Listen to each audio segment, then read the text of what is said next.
আচরণ করতে হবে। এই কথাটাকে আমি আপনাদের সামনে সুস্পষ্ট করব।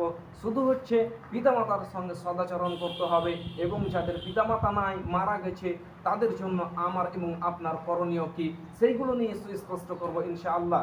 আল্লাহ সুবহানাহু ওয়া তাআলা এই পিতামাতা সম্বন্ধে কোরআন এবং হাদিসের মধ্যে, অর্থাৎ কোরআনের মধ্যে আল্লাহ সুবহানাহু ওয়া তাআলা 7টি জায়গাতে উল্লেখিত করেছেন। যেরকম উল্লেখিত করেছেন সূরা বাকারা সূরা নম্বর 2 আয়াত নম্বর 83 মধ্যে উল্লেখিত করেছেন। এইভাবে আল্লাহ সুবহানাহু ওয়া তাআলা কোরআনের মধ্যে 7 জায়গাতে উল্লেখিত করেছেন। তাই আমি আপনাদেরকে বলতে চাচ্ছি, আল্লাহ সুবহানাহু ওয়া তাআলা তিনি বলছেন, তোমরা তোমাদের পিতামাতার সঙ্গে সদাচরণ করো।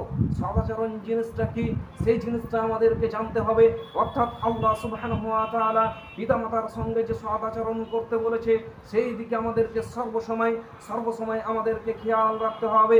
রাসূল সাল্লাল্লাহু আলাইহি সাল্লাম তিনি বলেন, আন মুগিরা বিনতে শুবা রাদিয়াল্লাহু তাআলা ক্বালা রাসূল সাল্লাল্লাহু আলাইহি সাল্লাম, ইন্না হারামা আলাইকুম, নিশ্চয় আল্লাহ সুবহানাহু ওয়া তাআলা তোমাদের উপরে হারাম করেছে উকুকুল উম্মাহাত, নিশ্চয় আল্লাহ সুবহানাহু ওয়া তাআলা তোমাদের উপরে হারাম করেছে পিতামাতার অবাধ্যতা।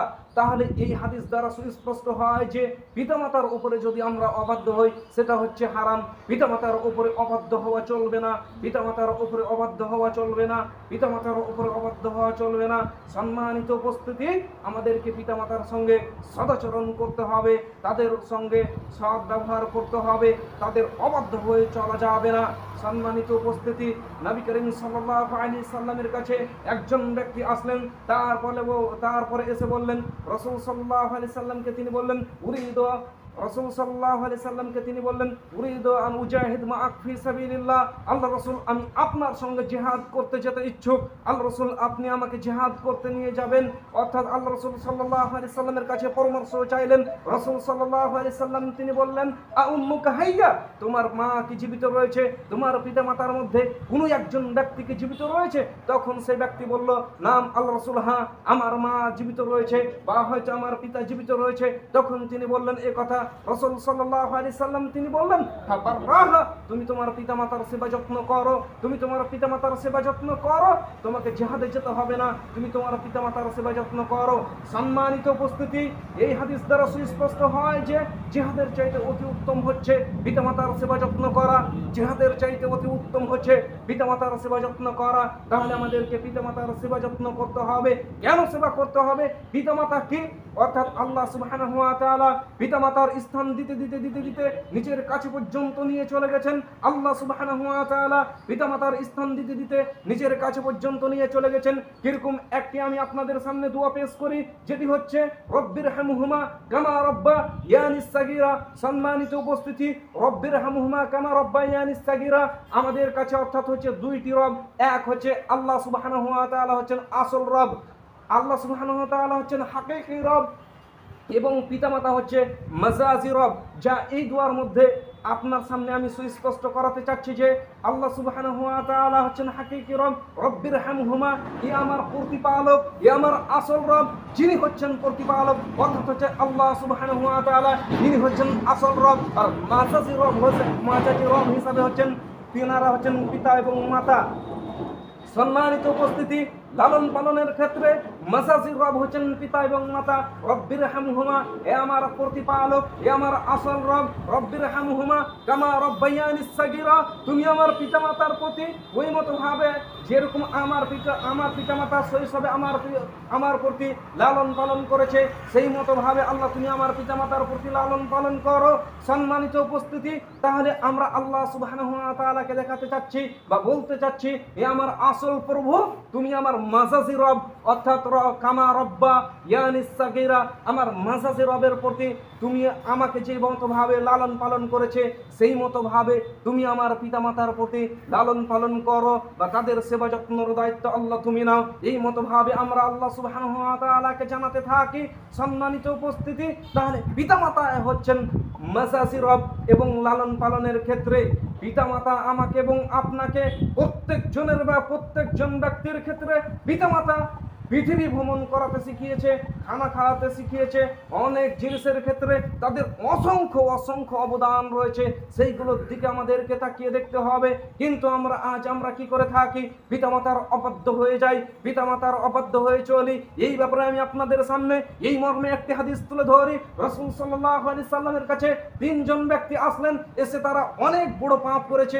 এ কথাই আল্লাহ রাসূল সাল্লাল্লাহু আলাইহি সাল্লামের সামনে তুলে ধরলেন। আল্লাহ রাসূল আযনাবতু কাবীরা, আল্লাহ রাসূল আমরা অনেক বড় বড় পাপ করেছি। আল্লাহ রাসূল হাল্লি তওবা, কি আমাদের জন্য তওবার কি কোনো ব্যবস্থা রয়েছে?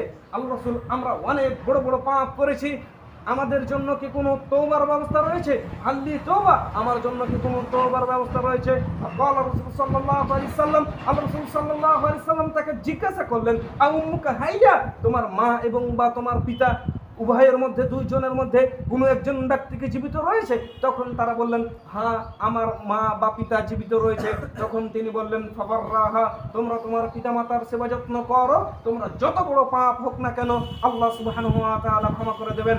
সম্মানিত উপস্থিতি, পিতামাতার সেবা যত্ন করতে হবে, নিঃস্বার্থে পিতামাতার সেবা যত্ন করতে হবে। এরকম করে পিতামাতার সেবা যত্ন করা যাবে না। কিরকম? সেই জিনিসটা হচ্ছে যে হয়তো আজকে যদি আমার পিতামাতাকে আমি খাওয়াই, তাহলে হয়তো আমার পিতামাতা আমাকে 1 বিঘা 2 বিঘা জমি দিবে, 50 লাখ 10 লাখ 20 লাখ 1 কোটি আমাকে টাকা দেবে, অর্থাৎ মারা যাবে তারপরে আমাকে দেবে, আমাকে দিয়ে যাবে, আমার ভাইকে দেবে না। এই মতো করে সেবা যত্ন করা যাবে না, অর্থাৎ নিঃস্বার্থে পিতামাতার সেবা যত্ন করতে হবে। এই হাদিস দ্বারা এটাই সুস্পষ্ট হয় যে পিতামাতার সেবা যত্ন করতে হবে, নিঃস্বার্থে সেবা যত্ন করতে হবে। তাহলে আল্লাহ সুবহানাহু ওয়া তাআলা নিশ্চয় আমাকে এবং আপনাকে ক্ষমা করে দেবেন। সম্মানিত উপস্থিতি, আমাকে এবং আপনাকে আল্লাহ সুবহানাহু ওয়া তাআলা নিশ্চয় ক্ষমা করে দেবেন। ক্ষমা করার জন্য আল্লাহ সুবহানাহু ওয়া তাআলা সর্বসময় আল্লাহ সুবহানাহু ওয়া তাআলা বিরাজমান রয়েছে। আল্লাহ সুবহানাহু ওয়া তাআলার কাছে যদি আমরা চেয়ে বসি, তাহলে নিশ্চয়ই আল্লাহ সুবহানাহু ওয়া তাআলা দেবেন। কিন্তু আমাদের চাওয়ার যেগুলো পদ্ধতি, সেইগুলো পথ এবং পন্থা এবং পদ্ধতি অবলম্বন করতে হবে, তাহলে আমরা নিশ্চয়ই আল্লাহ সুবহানাহু ওয়া তাআলার কাছ পর্যন্ত পৌঁছতে পারবো। এবং সেই জিনিসগুলোকে আমরা ভালোভাবে যতক্ষণ পর্যন্ত না বুঝতে পারবো, ততক্ষণ পর্যন্ত আমরা আল্লাহ সুবহানাহু ওয়া তাআলার কাছে ভালোভাবে পৌঁছতে পারবো না। অর্থাৎ আমাদের মধ্যে এটা খটকা লেগে থাকবে যে হয়তো আমি দোয়া করছি, কিন্তু অথচ আমার দোয়া কেন কবুল হচ্ছে না? আমি আমার পিতামাতার সেবা যত্ন করছি, কিন্তু আল্লাহ সুবহানাহু ওয়া তাআলা সর্বসময় মনে হচ্ছে যেন আমাকে কোনো না কোনো বিপদের মধ্যে ফেলে রেখেছেন, কোনো না কোনো বিপদের মধ্যে ফেলে রেখেছেন, এরকম আমরা মনে করি। সম্মানিত উপস্থিতি, কিন্তু আমাদেরকে আল্লাহ সুবহানাহু ওয়া তাআলার প্রতি অটল বিশ্বাস হয়ে পিতামাতার সেবা যত্ন করতে হবে এবং আল্লাহ সুবহানাহু ওয়া তাআলার কাছে চাইতে হবে। সম্মানিত উপস্থিতি, আল্লাহ সুবহানাহু ওয়া তাআলার কাছে চাওয়ার একটি পদ্ধতি আমি আপনাকে বলে দিই। আল্লাহ সুবহানাহু ওয়া তাআলার কাছে যখন চাইবেন, তখন হাত উত্তোলন করে চাইতে হবে, হাত উত্তোলন করে চাইতে হবে। সালমান ফারসি রাদিয়াল্লাহু তাআলা আনহু তিনি বলেন, রাসূল সাল্লাল্লাহু আলাইহি ওয়াসাল্লাম তিনি বলেছেন, ইজা আবদা রাফা ইয়াদাইহি ইলাইহি আইয়ারুদ্দুমা সিফরান, যখন কোনো ব্যক্তি আল্লাহ সুবহানাহু ওয়া তাআলার কাছে হাত উত্তোলন করে বলে, আযনাবতু ফাগফিরলি, প্রতিপালক আমি পাপ করেছি, তুমি আমাকে মাফ করো, তখন আল্লাহ সুবহানাহু ওয়া তাআলা বলেন, আলিমা আবদি, আমার দাস দাসী, আমার বান্দা, আমার উমুক বান্দা, সে কি সত্যি সত্যি করে জেনে বলছে যে আমি আল্লাহ সুবহানাহু ওয়া তাআলা শুধুমাত্র একজন? এটা কি শুধু সে সত্যি সত্যি করে জেনে বলছে? তাহলে যদি সে সত্যি সত্যি করে জেনে বলে থাকে, তাহলে আমি তাকে আমি তাকে মাফ করে দিলাম, আমার কাছে আমি তাকে মাফ করে দিলাম। অর্থাৎ আল্লাহ সুবহানাহু ওয়া তাআলা আমাকে এবং আপনাকে ক্ষমা করে দেন। কিন্তু ক্ষমা চাওয়ার পদ্ধতি লাগবে। এই ক্ষমা চাওয়ার জন্য সর্বসময় আমাকে এবং আপনাকে কিছু পথ এবং পন্থা অবলম্বন করতে হবে। এই পথ এবং পন্থা অবলম্বন করার জন্য সর্বপ্রথম হচ্ছে পিতামাতাকে রাজি খুশি রাখতে হবে। সম্মানিত উপস্থিতি, পিতামাতা হচ্ছে এমনই একটা জিনিস, যার পিতামাতা এই পৃথিবীর বুকে রয়েছে, তারা হয়তো আমরা বুঝছি না পিতামাতা কি জিনিস সেটা বুঝছি না। যখন পিতামাতা এই পৃথিবীর বুক থেকে চলে যাবে, তখন আপনি বুঝতে পারবেন পিতামাতার কত গুরুত্ব রয়েছিল, অর্থাৎ পিতামাতা কি জিনিস সেই জিনিসটা আপনার মস্তিষ্কের মধ্যে তখন জেগে উঠবে। পিতামাতার কতই না অবদান রয়েছে পিতামাতা সম্বন্ধে তখন আপনি জানতে পারবেন। সম্মানিত উপস্থিতি, রাসূল সাল্লাল্লাহু আলাইহি সাল্লামকে একজন ব্যক্তি জিজ্ঞাসা করলেন, আল্লাহ রাসূল সাল্লাল্লাহু আলাইহি সাল্লাম, আল্লাহর নিকটে সবচেয়ে পছন্দনীয় আমল কি? তখন রাসূল সাল্লাল্লাহু আলাইহি সাল্লাম তিনি বলেন, আস-সালাতু আলা ওয়াক্তিহা।